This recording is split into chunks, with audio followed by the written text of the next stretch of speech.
Good morning, everybody. Could you please take your seats?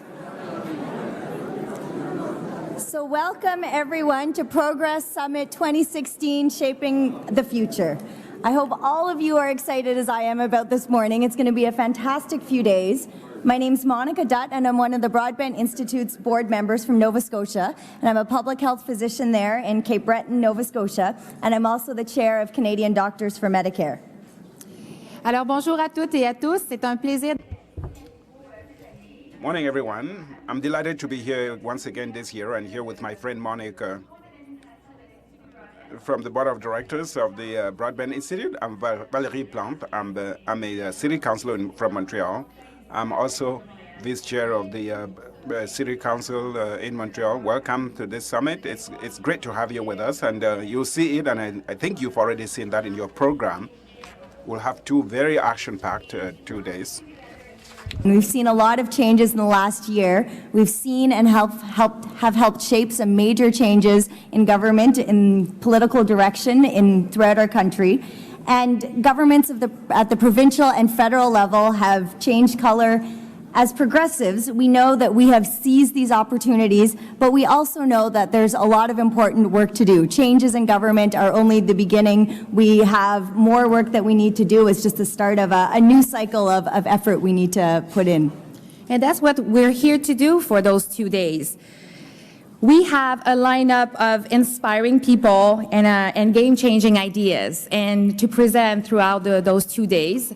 And as you know, there will be a lot happening in this room, but there's also other places to visit. So we're going to have 3 stages, but there's also the hallways and coffee places and also after parties to talk, to chat, and to exchange with other inspiring people. Alors, oui, alors comme les... So, sorry, let me switch to French. So, as the facilitators of this event, Monica and myself will be regularly on this stage to update you, to talk to you about the agenda and remind you where to go, because indeed a lot is happening and we don't want you to miss anything. So we'll be there during these 2 days. And I would also like to remind you that the success of this event will be depending, amongst other things, on each and everyone and our determination to respect our differences as well as what unites us from a gender perspective, from the perspective of sexual orientation, abilities, and ethnic origins, linguistic origins, country of origin, or from the point of view of our political standpoints. We're enriched by having a very diverse group here. So we've committed to respect these differences as well as our commonalities, whether that be gender, sexual orientation and identity, ability, race, language, religion, country of origin, and political perspective. We are offering the summit in both official languages, French and English, and many of our panels will be offered in both English and French. But we really emphasize it's important that if you need one, that you get one of the devices, the translation devices that are available to you. They're outside beside the registration desk, and you'll need your delegate badge, and they will scan that. And you will be charged charged money if you leave with the device. I actually did that last year, and it beeps quite loudly if you try to go very far with it. So please make sure to bring it back. Otherwise, you will get stared at on the street. And if you have any questions, please ask any of our staff or volunteers. We also want to tell you about our technology that we're using for this event. We do have a conference app, and we're trying to have a process around question and answers. So in most of our sessions, we're going to use a roaming mic, so you can put up your hand when you have a question, and one of our volunteers will come to you. And we do ask that you keep your question short, about the length of a tweet.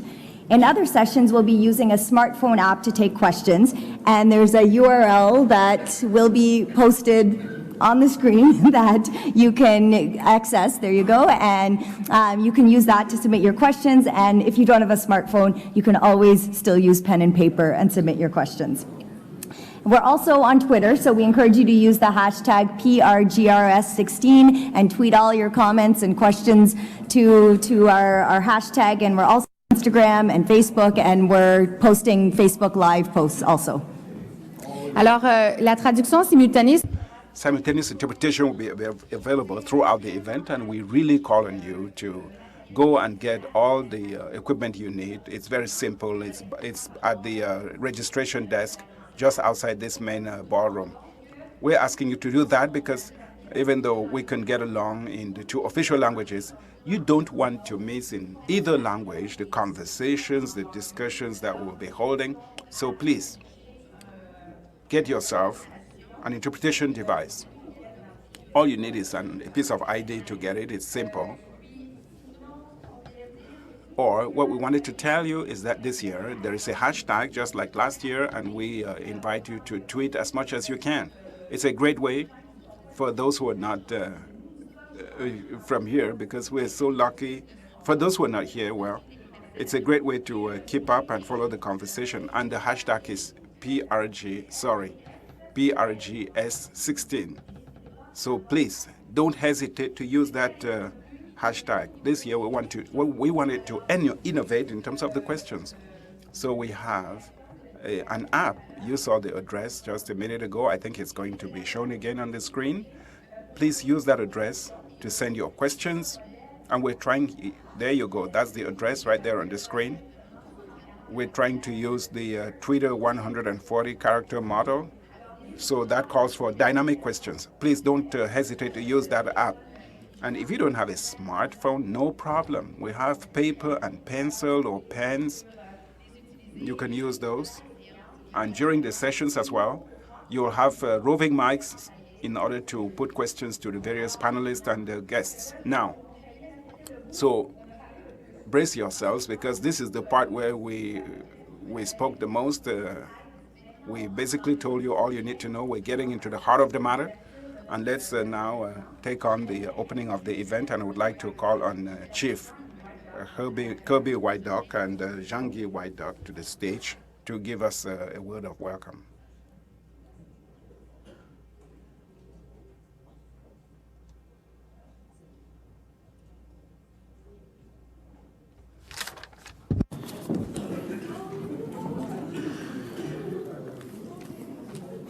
Good morning, everyone. I have the hiccups, so if I stutter once in a while, that's the reason why. I had them last night, and I still have them this morning. So anyways, again, good morning. I would like to thank the organizers of the Progress Summit for inviting me here to do a welcome and for the time to say a few words. So then, of course, welcome to the Progress Summit of 2016. And also on behalf of the Algonquins of Pikwakanon First Nation, who I am the chief of, I welcome you to traditional Algonquin territory.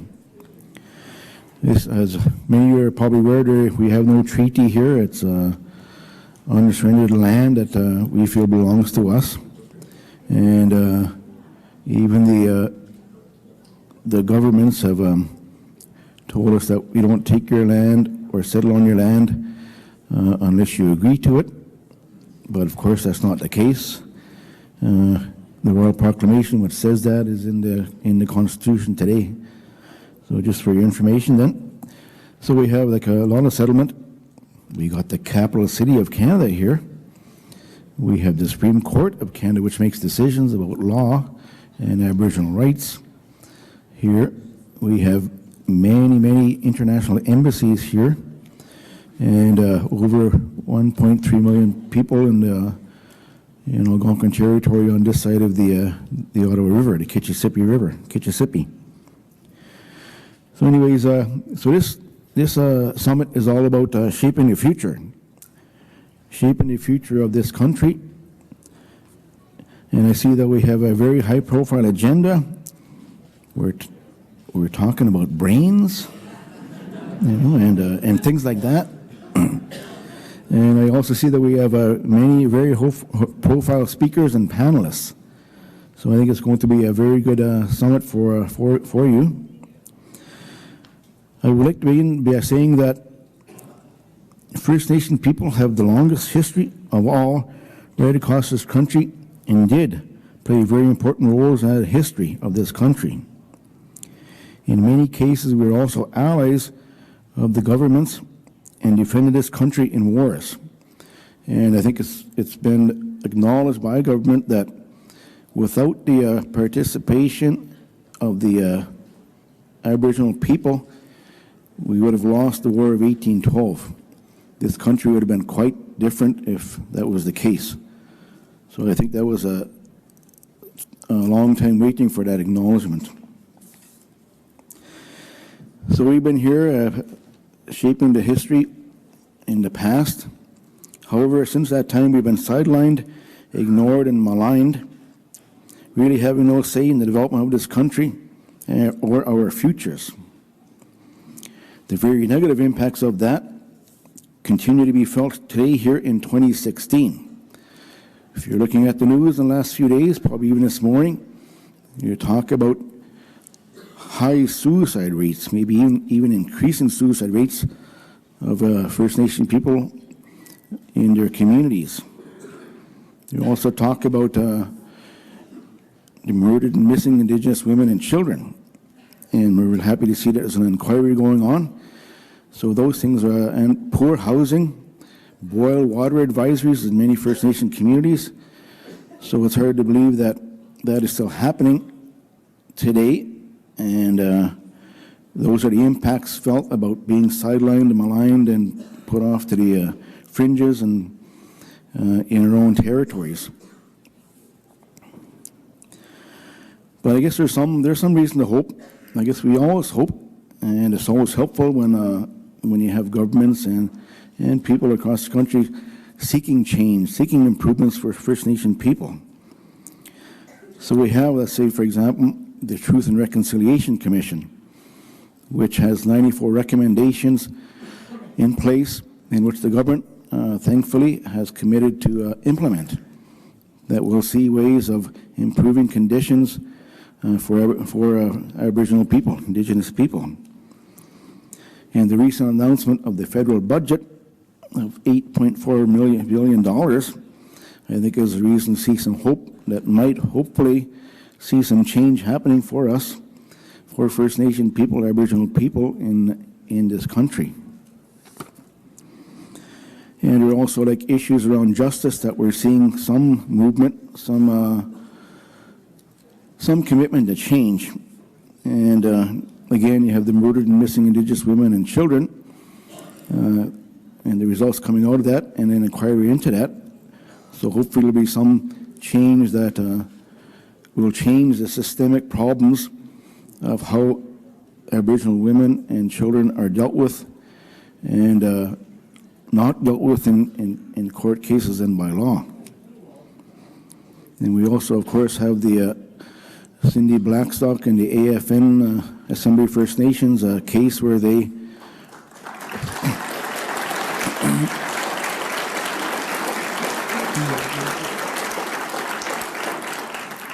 won the decision that there is discrimination against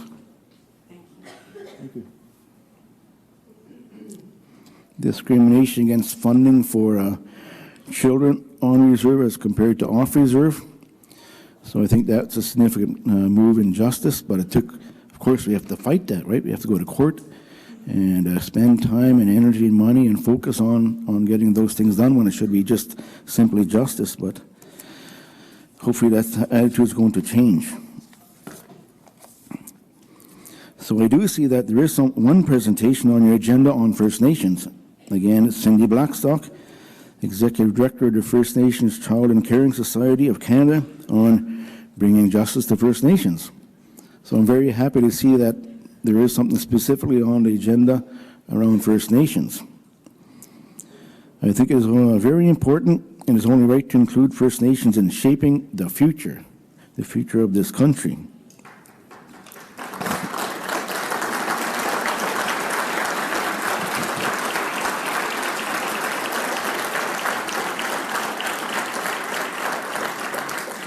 Thank you. So with that in mind, I do hope that First Nation issues and our desires are discussed in the other presentations and panel discussions that are on this impressive agenda. I encourage you to raise those issues and talk about them in those sessions. And finally, on behalf of the Algonquins of Pikwakanagan First Nation and the members, I wish a happy birthday to Ed Broadbent.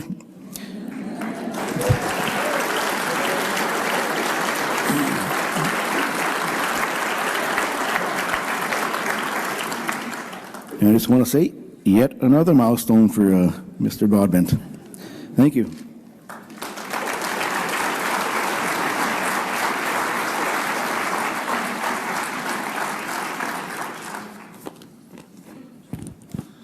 Kwe, Kakina, welcome to traditional Algonquin territory. Bienvenue au territoire.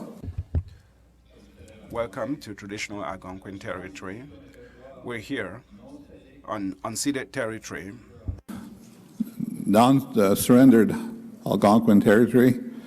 The Algonquin people have occupied this territory for thousands of years. You know, it nourished our people, gave us all that was required to sustain us. It's sad to say in this day and age, though, in this century, in 2016, Aboriginal people are still marginalized and struggling to have their rightful place in Canada. We have poverty and all the social ills that come with it. It plagues many of our First Nation communities. We've been removed from mainstream Canada, not been allowed to participate effectively in economic development, and we really have been bystanders to what has taken place on our traditional territory. If we go back in time, in 1759, our nation, with many other First Nations, signed the Treaty of Swigachie, which really set out a process that we would stay neutral in the war between the French and the English. And by doing so, we were guaranteed by the British government of the day that we would be able to enjoy our land and our territories as we did before this war took place. With the collapse of the French regime in this country, the British took over, and we ended up having a process that really went astray because they didn't respect their undertaking. And then in 1763, you have the Royal Proclamation that comes about because of a lot of complaints coming from, amongst others, Algonquin people. So you got the Royal Proclamation that comes about, and it recognizes that there is great frauds that are taking place and lands being stolen, and, you know, without the First Nations Accord. So we established a process for taking our land. The process said land will be surrendered to the Crown before it would go to third parties. Well, in the case of the Algonquin people, that never took place. The land was stolen, developed, and here we are, and then we were put on reserves. Eventually, the British people the government put in place a system of reserves, and we were even more marginalized and taken away from mainstream development. The natural resources on our traditional title lands have been and continue to be exploited without our people's accord and direct benefits to our people. Recent Supreme Court decisions like Ida, Taku, and Chicolton, which have come to recognize a treaty, Aboriginal title in British Columbia, in Quebec are totally ignored. They just don't recognize these court decisions. And consultation with governments in Quebec is basically you send you a letter and they say, here's what we're doing. You can say what you want, we're going to do it anyway. So that's consultation. We're supposed to also accommodate. Accommodation means we participate if we allow development. That doesn't take place here in Quebec. I feel that if changes is to come, then there must be recognition of Aboriginal title. All level of governments must recognize that where that title has not been extinguished by treaty. And that's our case.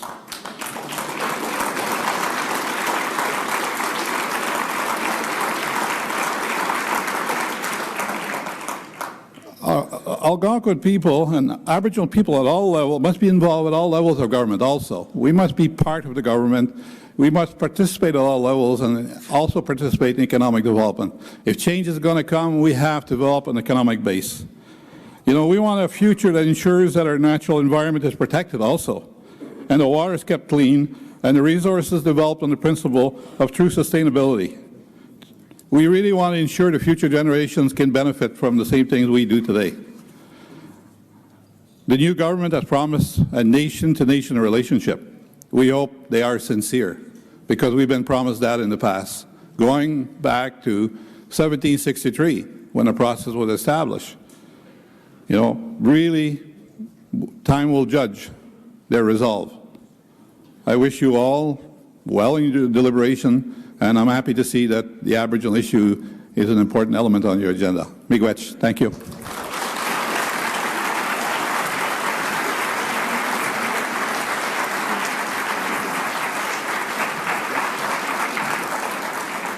Thank you to Chief Kirby Whiteduck and to Chief Zhangyi Whiteduck for their both welcoming and sobering words. So now I'd like you all to welcome Rebecca Abbott and to please stand for the singing of O Canada.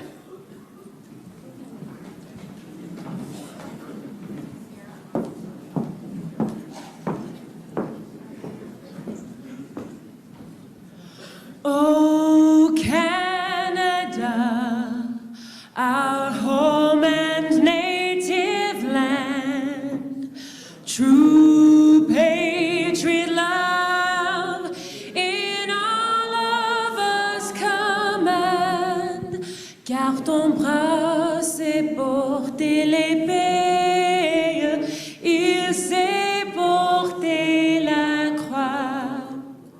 Ton histoire est une épopée des plus brillants exploits. God keep our land glorious and free. Oh Canada, we stand on guard for thee. Oh Canada, we stand on guard for thee.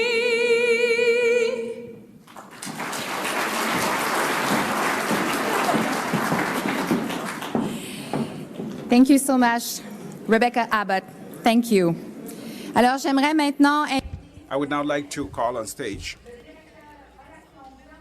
the government relations and social enterprise representative at Loblaws, Alan Brendan.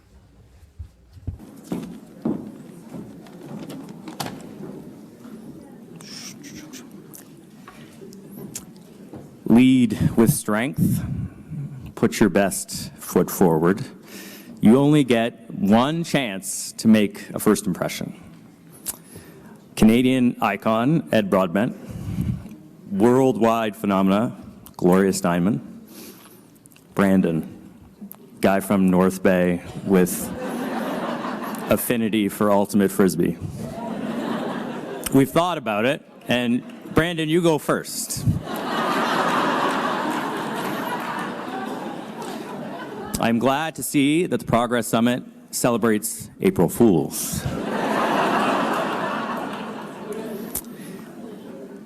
On behalf of Loblaw and our 200,000 colleagues from coast to coast to coast, I am very honored to stand on this stage where far more esteemed people will follow. And we are also very happy to support another Progress Summit.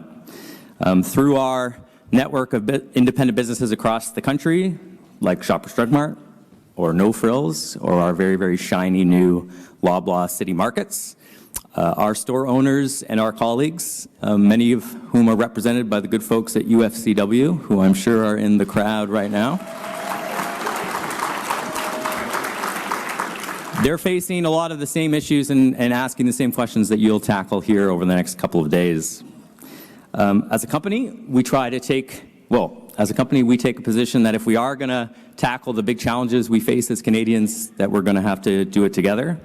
That includes labor, of course, academics, business, and government. On some issues, we like to think we take the lead on things like sourcing only sustainable seafood or removing harmful chemicals from our products, which is actually something that we owe a lot of thanks to Dr. Rick Smith for, someone I think that you're familiar with. And there's other instances in which we're working with folks like yourselves including the biggest issue of them all, which is, of course, climate change. Events like the Progress Summit and organizations like the Broadbent Institute are absolutely essential for getting where we all need to go, and that's why we're so excited to support it, and that's why we're so excited to hear the results of the next few days. So, let's get started. It is my distinct pleasure to introduce the first speaker this morning, Broadbent Institute Chair and exemplary Canadian, Ed Broadbent.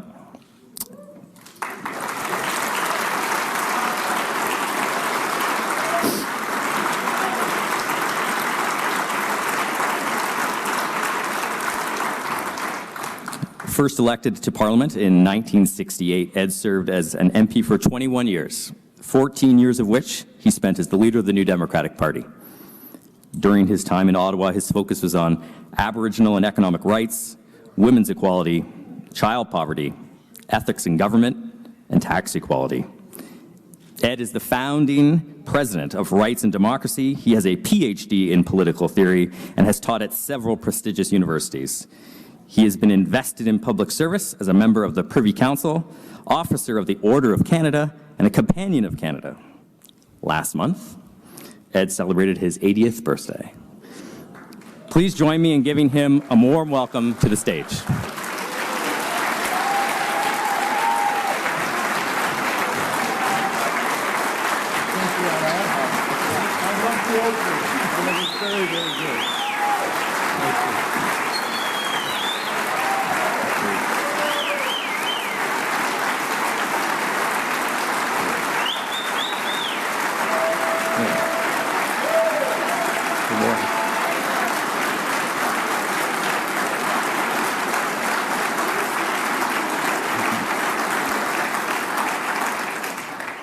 Bonjour tout le monde. Good morning, everyone.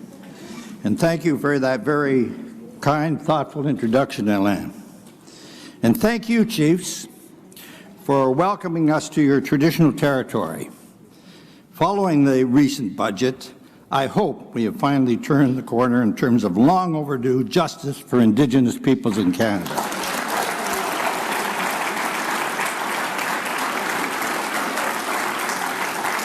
I'm sure everyone in this room now wants the speediest possible implementation of the Truth and Reconciliation Commission's recommendations. That should be the next step.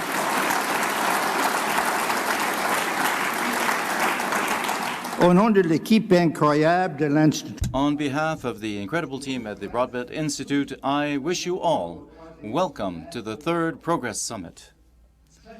This year, the summit promises to be even better than the preceding ones. Your participation has increased. We have more than 1,000 delegates coming from all four corners of Canada and elsewhere in the world. So, in addition, thousands are listening to us live online.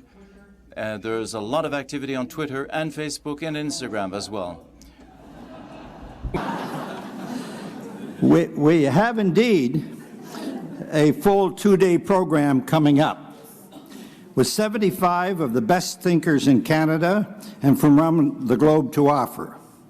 And yesterday, our training program for activists with Sarah Amin, one of the United States' most gifted progressive organizers, was packed, and it was an extraordinarily successful session, and I congratulate all those involved. However, before getting into some more substantive comments, I do want to make an announcement. I've been thinking, about Bernie Sanders, and I said to myself, although he's a bit younger, well, I said, why not? And so after careful consideration, I want to say, Tom, and to all the rest of you, I want you to be the first to know that I've decided to seek the leadership of the NDP at next week's convention in Edmonton.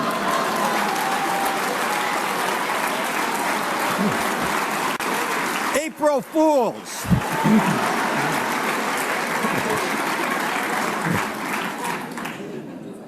Yes, there's a lot of enthusiasm in this room.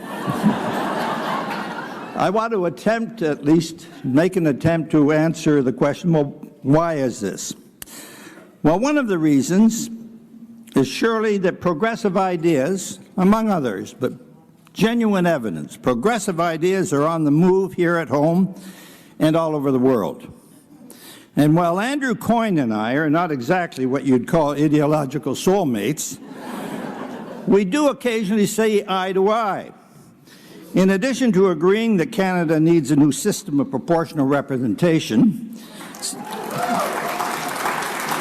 something he'll be speaking about tomorrow from this stage, I also agree with Andrew's recent observation that around the world, and these are his words, not mine, quote, the energy and the impetus is on the political left. During the past 12 months, important ideas on the progressive left have gained ground. Following the Paris conference, all of us should be encouraged by the potential for positive action finally on climate change. And although coming a decade after Canada, last year's U.S. Supreme Court for same-sex marriage gave the LGBTQ cause globally an important shot in the arm. And I want to emphasize, as leader of the NDP, I had always strongly opposed the undemocratic nature of the investor-state dispute provisions in international trade agreements.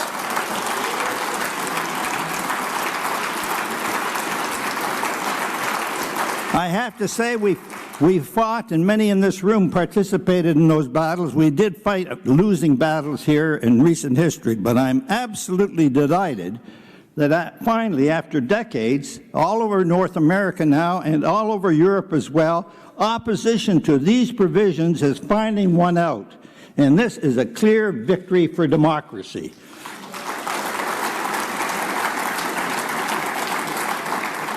Also, here in Canada and across both Europe and North America, people have risen up in opposition to years of right-wing austerity policies.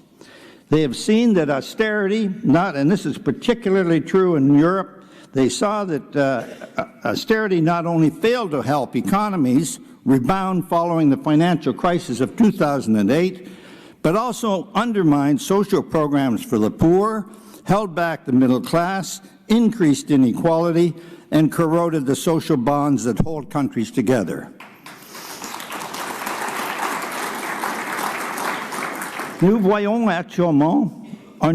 Right now, we are seeing a new impetus, and in the electoral policies of the left, parties like Podemos in Spain have obtained a mandate from voters to resist austerity policies and to protect public programs from further cuts.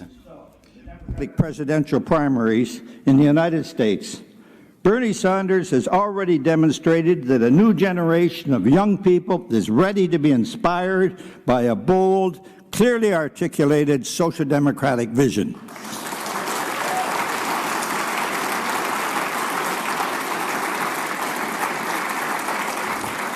Just think of this. You know things are changing in the United States when the Merriam-Webster Dictionary reports that the word socialism was the most looked up word on its website in 2015.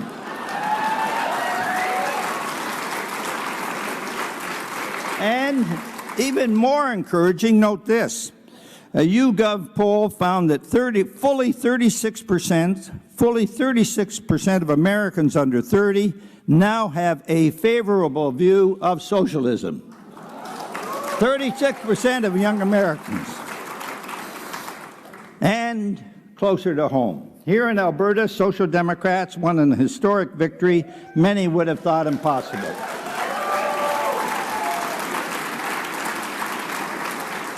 And I am so pleased and proud to say that that government is now showing the whole country what progressive leadership really looks like on issues like the minimum wage, progressive taxation, and the environment.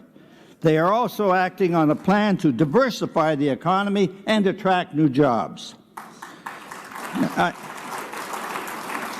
I want to say this with as much emphasis as I can muster. In the most difficult of times for her province, Premier Rachel Notley personifies the phrase, grace under pressure.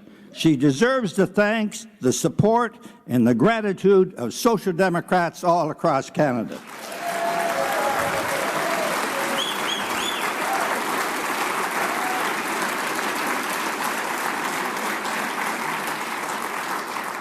And of course, here in Ottawa last fall, Stephen Harper was finally shown the door.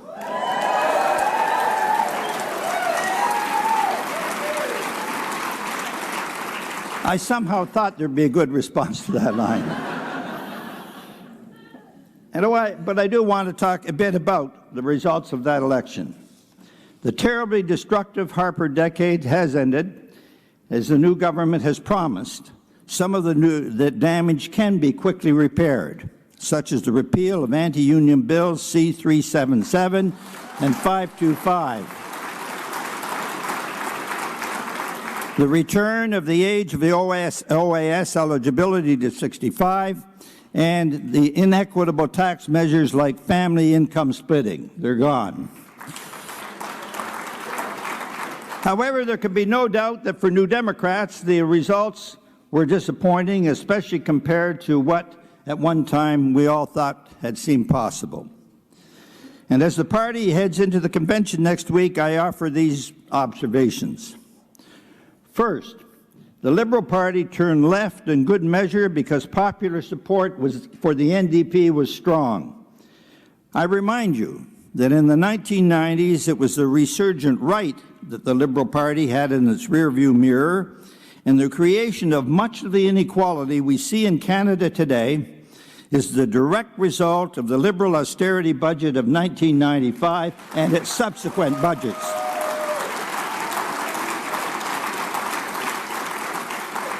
And it is for this reason that it's essential not simply for the well-being of the New Democratic Party, but for the well-being of Canada, that the NDP reestablish itself as the driver of political debate in the House of Commons.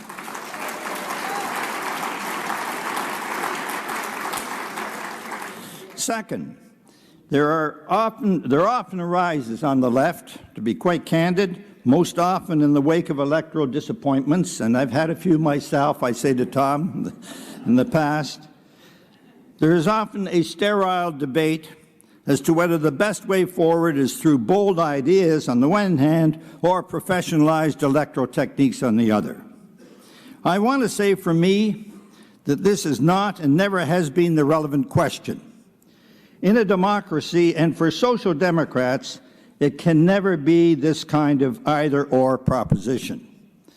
We need to root our activism in both bold, progressive ideas and in ways to improve our appeal to the broad majority of Canadians. I can tell you Tommy Douglas never had these alternatives in mind, and Tommy Douglas was never content simply to win debates. Tommy Douglas's goal, and has been for the leader always in the history of our party, is that we go after winning power and providing government based on principle. That should always be our goal.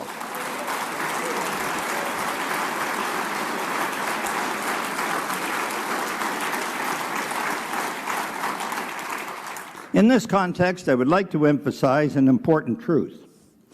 A strong majority of Canadians are progressive. I know this in my bones, and I also know it from public survey data.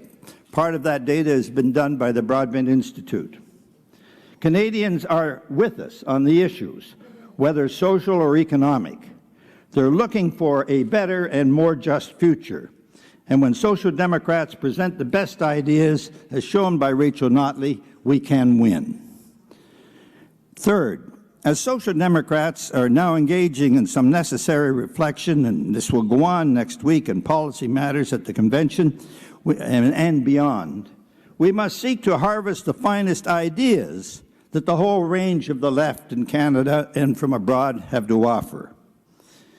In aid of this, I'm pleased to announce today that the Broadbent Institute will be kicking off a national conversation, including new research, countrywide events, and online engagement focused on energizing social democracy in Canada.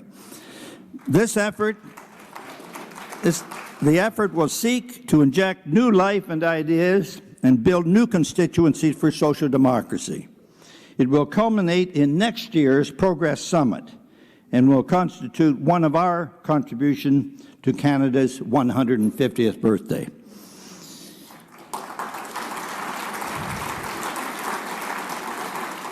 In the near term, however, Canada has some critical decisions that we need to get right. We desperately need, as a priority, we desperately need to rebuild the fiscal capacity of the federal government. As the Canadian Centre for Policy Alternatives in its 2016 alternative budget explained, and I quote from the document, Canada needs a tax system for the 21st century. The system now is simply not cut out for the economic problems facing us today and is making them worse in several ways. Our tax policy is not raising enough revenue to pay for public services we need and deserve. End of quote. There are few phrases more boring than fiscal capacity, I have to tell you. But it is profoundly, profoundly important for the future of our country that the federal government have the financial resources to deliver what we need nationally in terms of programs. So while there's certainly positive investments that were announced in the recent Liberal budget, there was nothing serious that was done to restore fiscal capacity. Revenues, get this, revenues as a share of GDP are stuck back at their post-World War II level, before we had all the social programs even in place. We need more revenue and progressive tax reform if we are to sustain and expand public health care, build a national child care program, invest seriously in the education and skills of Canadians, and invest, as we need to do, in the new clean economy. The federal government, I repeat, if it's going to be active and progressive in the lives of Canadians, needs the fiscal capacity to do so, and we must move in that direction.